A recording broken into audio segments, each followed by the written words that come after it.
Hello my dear students of class 8। Today आपके लिए Honeydew book से class 8 के student English subject NCERT book the school boy poem है। एक बहुत ही खूबसूरत पोएम है। बताया गया है कि एक बच्चे को हम कैसे ट्रीट करें, कैसे हम उसको क्या करें और क्या न करें। यहाँ पर डूज एंड नॉट्स का आइडिया बताया गया है। विलियम ब्लेक की बहुत मशहूर पोएट है, इनके द्वारा लिखी गई ये पोएम है। राइट, देखते हैं। The school boy in the poem is not a happy child. यहाँ जो स्कूल बॉय है ना, वो खुश नहीं है, हैप्पी बॉय नहीं है। What make him unhappy? Why does he compare himself to a bird that live in a cage or a plant that withers when it should blossom? अपनी तुलना वो एक ऐसे बर्ड से करता है जो पिंजड़े में बंद है, कैद का पक्षी, माने पिंजड़े का पक्षी है। और या तो फिर एक ऐसे प्लांट से करता है कि जब उसको फूलना चाहिए, जब उसको ब्लॉसम करना चाहिए, उसको बौराना चाहिए, उसमें बौर आना चाहिए, उसको ग्रो करना चाहिए, तब वो मुरझा विदर हो गया है। कितनी अच्छी बातें हैं, एक बच्चा बता रहा है। आइए देखते हैं। I love to rise in a summer morn when the birds sing on every tree, the distant huntsman winds his horn, and the skylark sings with me. Oh, what sweet company! लड़का कह रहा है, I love to rise in a summer morn. सुबह जब पक्षी चहचहाते हैं, गीत गाते हैं, और जब हंट्समैन अपने विंड्स हिज हॉर्न को बजाते हुए जाते हैं, स्काई लार्क गाना गाता है। कितनी खूबसूरत वो सुबह होती है, कितनी खूबसूरत ये कंपनी होती है। मैं इनके साथ रहना चाहता हूं, मैं इन्हीं को तो चाहता हूं।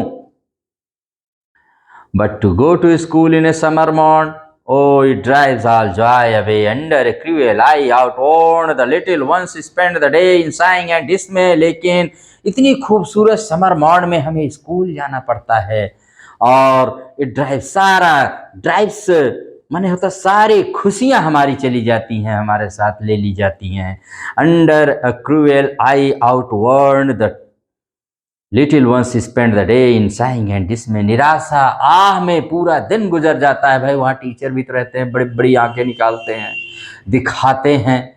कह रहा है कि कहाँ खूबसूरत सुबह गॉड ने दिया और कहाँ ये भेज दिया गया स्कूल। सारी खुशियों से मुझे मरहूम कर दिया गया, मुझे छीन ली गई सारी खुशियाँ। Drive all my joys away. Drive away माने होता है जैसे किसी चीज को भगा देना, हटा देना या ले लेना। दिल से आह निकल रही है उसके, then at times I drooping sit and spend many an anxious hour nor in my book can I take delight. Then at times कह रहा है कि वो समय कभी कभार जब ड्रूपिंग सिट विचारते हुए मैं बैठता रहता हूँ। Spend many and an anxious hour and spend many and, और अपने आर को, अपने समय को मैं बिताता हूँ। Nor in my book can I take delight nor sit in learning's bower worn through with the dreary shower. कह रहा है वो कोई किताब में इतना आनंद नहीं दे सकती जितना कि आप कहाँ पा सकते हैं, learning's bower through the dreary shower में पा सकते हैं। उतना कहाँ किसी बुक में सुख मिलने को है। How can the bird that is born for joy sit in cage and sing? कैसे एक पक्षी जो कि खुशी का गीत गाने के लिए है, उसको आप किसी पिंजड़े में बैठा दीजिए, कैसा गाना गाएगा? How can a child when fierce and I but droop his tender wing and forget his youthful spring?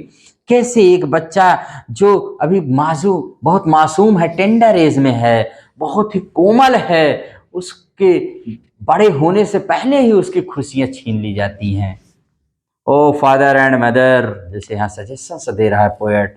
O father and mother, if birds are nipped and blossoms blown away and if the tender plants are stripped of their joy in the springing day by sorrow and care's dismay. ओ दुनिया भर के mummy और पापा सुनिए, अगर किसी birds are nipped, जैसे कोई पंखुड़ी ही है, कोई कली ही निकली है, उसको आप तोड़ दीजिए, और तो ब्लॉसम्स ब्लोन, तो इसका मतलब फूल कहाँ से आएगा, फिर उसमें फूल फल ये सब कहाँ आएंगे, कभी नहीं आ पाएंगे। वैसे ही टेंडर प्लांट्स, वैसे ही कोई कोमल पौधा है, उसको आप बरहूम कर दीजिए।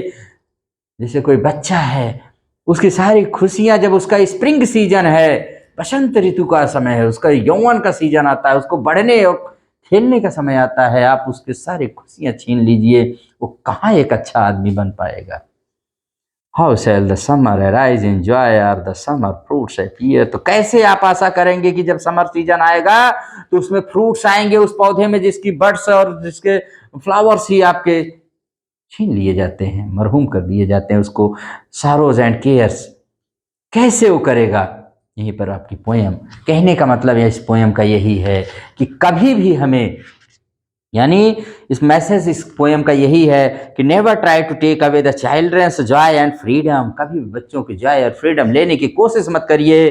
The school boys unhappy because he has to go to school even in a summer morning when there is so much enjoying open fields and forests. Further, his teacher is cruel and lessons are uninteresting. उसका teacher भी cruel है, lesson uninteresting है, उसमें कोई मजा नहीं है।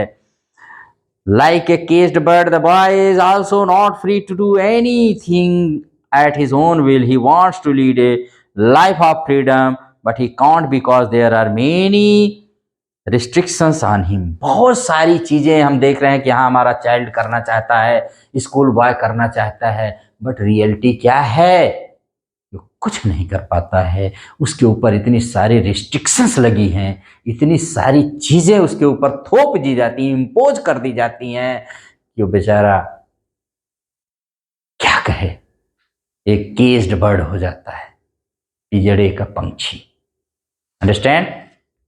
ये ही पोयम है, इसका मैसेज यही है बेटा कि never suppress the feelings of our little stars. जो हमारे छोटे छोटे नौनिहाल सितारे के समान बच्चे हैं, इनके हम खुशियों को न छीने, इनको भी जीने दें, इनको भी जीने दें, इनको भी खेलने दीजिए।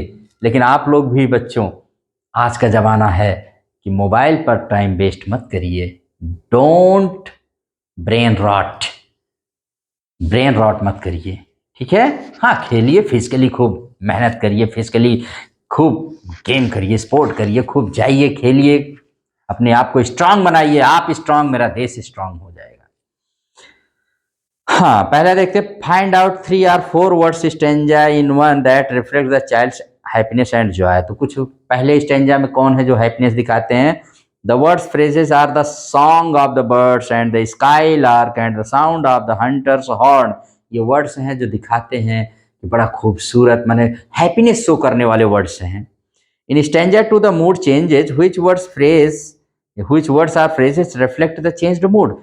स्टेंजा 2 में उसका मूड चेंज हो जाता है। तो कौन से वर्ड्स हैं वो याद रखिए। ए में जैसे आप कह सकते हैं कि drives all joy away, cruel eye outworn of the teacher. Cruel eye एकदम निर्दयी आंखों से, कसाई जैसी आंखों से कुछ टीचर देखते हैं बच्चों की तरफ, ये भी गलत है। प्यार की नजर से देखिए, लव साइड दिखाइए, ठीक है। साइंग एंड डिस्मे, आह और निराशा। क्वेश्चन 3 में है ए क्रूएल आई आउट ओड, क्या ये सजेस्ट करता है, क्या रेफर करता है। तो ये रेफर करता है dull uninspiring life at school with lots of work and no play. ये बताता है कि आजकल की स्कूल की जो एक ट्रेडिशन चल पड़ा है ना, work work work no play, कोई खेलने के लिए जगह ही नहीं है। उसके बाद है nor sit in learning's bower worn through the dreary shower, which of the following is close paraphrase of the lines above.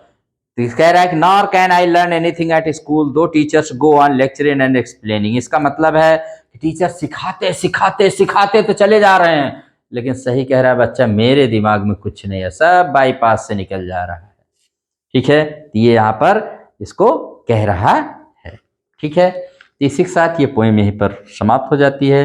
William Blake की बहुत अच्छी पोएम है, और जैसा कि कहा है विलियम वर्ड्सवर्थ ने कि child is the father of man, child is the father of man. तो मैन उसको बनने दीजिए, आप उसके बचपने को don't drive away his childhood, क्योंकि अगर उसका बचपना छीन लिया गया तो शायद कुछ नहीं बनेगा।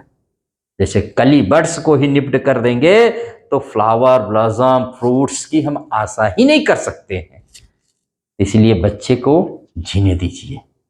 और इसी के साथ इस लेसन को यहीं पर समाप्त करते हैं। द स्कूल बॉय बहुत ही इंस्पायरिंग, मोटिवेशनल, आज के लिहाज में, इन मॉडर्न एज में तो ये पोएम बहुत ही इंपॉर्टेंट है, बहुत ही सिग्निफिकेंट रोल प्ले कर रही है।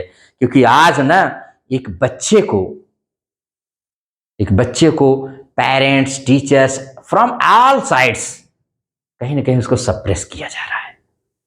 वही सप्रेशन, वही सफोकेशन की फीलिंग यहाँ पर एक्सप्रेस की गई है by the poet through the school boy. तो आपका बच्चा इस श्रेणी में ना आए, हैप्पी रहे, हैप्पी जीवन जिए, यही इसका मैसेज है। और कैसे वो हैप्पी होगा?